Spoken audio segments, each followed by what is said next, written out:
Great. How are you? Very well, very well. We had a wonderful day.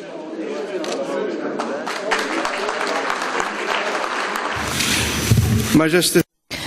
Your Royal Highness, Grand Duke of Luxembourg, distinguished ministers, distinguished guests. I am very pleased to have this opportunity to address such a distinguished audience at the 5th Energy and Economic Summit of the Atlantic Council. And I would like to welcome you all. I would like to thank the Atlantic Council and all those who have worked for the preparation of this important summit in Istanbul. In this year's summit, you will be discussing in all of its dimensions the various current developments that are taking place in the energy dynamics, the Southern Gas Corridor, the global economic development, the modern Silk Road, and the changes taking place in the geography where Turkey is located, with the participation of representatives from the public and the private sector. I do believe that the panels which will be organized within the framework of this summit will constitute a visionary basis for your discussions, and I wish success to everyone in all your deliberations, and I do believe that your discussions will be very fruitful for all the participants. Energy and the economy are two concepts which are indispensable and complementary with each other, and we live at a time where we discuss these two issues when there are important global and regional developments taking place. There are two important current developments which give direction to global geopolitics. On the one hand, there is an economic crisis which has impacted especially the United States and Europe and the rest of the world, and there are reflections and ramifications of this economic crisis which has not yet been resolved. Secondly, we are witnessing a historic process of change and transformation which is taking place in North Africa and the Middle East, aimed at changing the outlook of this region, but whose outcome we cannot ascertain at this point. So regional and global peace, stability and security will to a great extent be determined by how this process and these processes pan out. So looking at these issues from this point of view, we also have to remember the fact that internal conflict in one country does not necessarily remain limited in its effect and reflections to that country, but that it constitutes a danger for regional stability, as in the case of Syria, for example. And I'd like to take this opportunity to sound a warning. If crises are not intervened in a timely fashion and as necessary, then it is inevitable that we encounter painful examples such as Syria. And it is a very painful and unconscionable situation that so many people have lost their lives already in Syria, in figures which would have been unimaginable 2 years ago if pronounced. Therefore, any understanding which considers that crises could be delayed could lead to negative consequences and create even greater crises. Therefore, it is vital that those who turn a blind eye to some crises which are removed from their geography or from their borders ought to see and consider that such situations may spill over to other countries, their countries, that terror, that conflict can also endanger their life as well. And therefore, that problem of stability in one country would certainly have some negative consequences regionally and globally in terms of economic balances. As we all know, any conflict in a country that owns hydrocarbon resources, or any conflict that emerges in a country that surrounds those countries having hydrocarbon resources, have an impact on energy prices, and that has in turn effect on the economic prosperity of people wherever they live. So I'd like to touch upon issues relating to energy and economics based on these general observations. Energy security, diversity, and secure access to energy resources and affordable prices have become issues of national security and interest for all countries. And it is with this purpose that we have to consider not only internal economic dynamics, economic prosperity in a country, prosperity or sustainable development in one country, but we also have to now consider energy and economics as issues which have an impact on relations between states, alliances, foreign policy choices and defense policy. As such, energy security will continue to be a priority issue in the international agenda. Distinguished guests, despite the great potential promised by non-conventional sources of energy such as renewable or shale gas, we still see that in the medium term at least, mankind will continue to depend also on hydrocarbon resources. Projections suggest that the fundamental element of our budgets until the 2040s will continue to be fossil fuels. Under those circumstances, one of the main goals of energy security will continue to be achieving diversity of resources, reliable resources, affordable prices, uninterrupted flow of energy. And this situation points out to the continued importance of energy production in the Middle East, Russia, Caucasus, Central Asia, and OPEC countries. Another important dimension of this discussion is the continued need for nuclear energy. The recent disaster in Fukushima has led some countries to taking decisions on shutting down their nuclear facilities, but the general trend is to continue to invest in nuclear energy through new generation technologies. On the other hand, we are also observing some important major changes in global energy outlook in recent years. And in this framework, the world energy map is in a process of change and new actors are emerging in the area of energy. We also see increased demand. And there are also major developments which are potentially game changers in this process. As I have expressed on various occasions in the past, our neighbor Iraq is preparing to play an even greater role in the global energy equation. The International Energy Agency, in its estimations leading up to 2035, estimate that Iraq will realize 45% of the total increase in world oil production. And by the 2030s, Iraq is expected to be the second largest oil exporter in the world, surpassing Russia. Iraq is also an important country in terms of the natural gas resources which need to be developed and which have so far been neglected. And the natural gas resources in Iraq must be developed in parallel with oil resources, and they should contribute more to world energy security. Another important development is the more widespread use of shale gas as a non-conventional source of energy, especially in the US and Canada. It is estimated that there are huge resources and reserves of shale gas in Latin America, Mexico, China, and Australia. And this new development will have an impact directly on the world liquefied natural gas markets. This situation will also have an impact in terms of creating a long-term comprehensive transformation in the energy equation in the world, which traditionally was shaped along the east to west and south to north direction. So much so that this new resource, which is considered to be a shale gas revolution, could be a turning point in global energy geopolitics, provided it overcomes the technological and environmental challenges.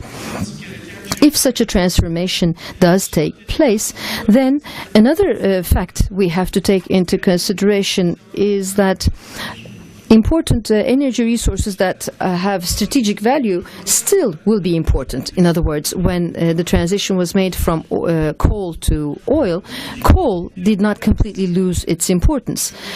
So we have to take these factors into consideration. And another important issue that we have to tackle is clean coal technology, where environmentally sensitive carbon capture technologies can be integrated with new applications in the economy. In my opinion, in the context of the issue of climate change, this development will be very important for our country as well, because our country also has large and rich coal resources. We should also be mindful of the importance of energy conservation and energy savings, especially in light of climate change and environmental factors, and focus on renewable energy. Work that has been going on in terms of energy efficiency show that a lot of energy can be saved. Therefore, instead of, we should also focus on efficiently using our existing resources and not necessarily always moving on to new resources, or we should do both in a most efficient way. And I think this is very important for all countries, and this is important for our own country as well. And the ministry is focusing on efficiency in greater detail. Solar, wind, geothermal, hydroelectric energy, renewable energy, should have an increasing weight in the energy basket of any country that aims to achieve sustainable development. Our goal should be to leave this planet as a livable place to future generations. And to do this, we must focus on the development of these resources, and we must continue to invest heavily in these resources and continue with scientific technological developments. The future of R&D and innovation activities will certainly have a determining role in the future of this sector and its role within the overall global energy equation. Distinguished guests, in this part of my speech, I would like to talk about Turkey's contributions to stability, sustainable development, and energy security in face of vulnerabilities in the global and regional dynamics. Turkey has the 17th largest economy in the world. Energy demand in Turkey has grown more than 3 times above the world average, and it is expected that energy demand will double in Turkey by the year 2023. For this reason, Turkey contributes to activities which aim to develop energy security in the world, and which also to projects which aim to ensure sustainable and inclusive economic growth. I'm sure that our Minister of Energy, Taner Yildiz, will talk to you and share with you in greater detail some of the work that Turkey has been doing in this area. I don't want to therefore go into detail, but I'd like to touch upon one point which I believe to be very important. There's no doubt you are very carefully and closely following strategic projects which are developed, where Turkey is also a part of. These are projects that are projects focused on transporting gas, Azeri gas, but also in the long-term gas from the Caucasus, Central Asia and Middle East through Turkey to Europe. These projects, in our opinion, are very important in terms of ensuring not only our energy security, but also in terms of reinforcing security, stability and prosperity in Europe. Despite all of our contributions in this respect, I find it a contradiction that one of the chapters in Turkey's accession talks with the European Union that is blocked is energy. And I find this to be rather unfortunate. And there's no doubt that the party that needs to overcome this contradiction is the European Union. And I do believe that our friends at the European Union are very much aware of this fact. On the other hand, there are also natural gas resources which have been discovered in the Eastern Mediterranean, and these reserves are estimated at being around, at the moment, 3.5 trillion cubic meters. These resources, we hope, shall be used in a way and extracted in a way which will contribute to resolving instabilities in the region, including regional problems such as the Cyprus problem, so that they can create prosperity and mutual interdependence. There is no doubt that the most reasonable and realistic alternative for transporting these resources to the European markets is the route through Turkey. In this context, I believe that it's very important for us to take up this issue in a way which will contribute to greater stability, prosperity and cooperation in the region as a basin, and also in a way which will positively impact regional and global economy and energy geopolitics. And let me also take this opportunity to say that Turkey will continue to honor its commitments with respect to an international climate change regime which is effective, inclusive, comprehensive and legally binding. And we need to have such commitment from all actors in the world. Distinguished guests, Turkey is a country which has central importance in the world in terms of the global economy and energy geopolitics. And all the projects that we have initiated and that we work on are projects which are aimed to contribute positively to the political, social and economic outlook of the broad region and geography that Turkey is a part of. And within this framework, as we work through these efforts, we also see that the fundamental assumptions that the international system is based on are also beginning to change. In the new global order, security, prosperity and indivisibility of peace will have priority significance as important fundamental parameters, and energy will be a very important and indispensable part of those parameters, and therefore international cooperation, solidarity in this respect will be very important. The key concept in trying to overcome risks and threats, and in order to benefit from the opportunities in the best way possible, is regional cooperation based on democratic and global values. And this is the secret of the success and the underlying principle of all the bilateral and multilateral projects that Turkey is a part of. The projects that we are trying to realize by taking into consideration mutual interests can only be realized through making better and effective use of existing cooperation mechanisms, and also by establishing new and more comprehensive mechanisms.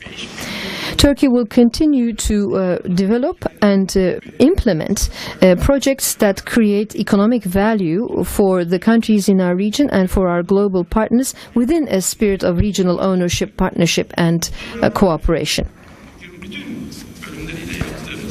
And our recent contacts with our counterparts in Iraq, all our discussions there more recently, constitute a very clear example of our determination in this respect.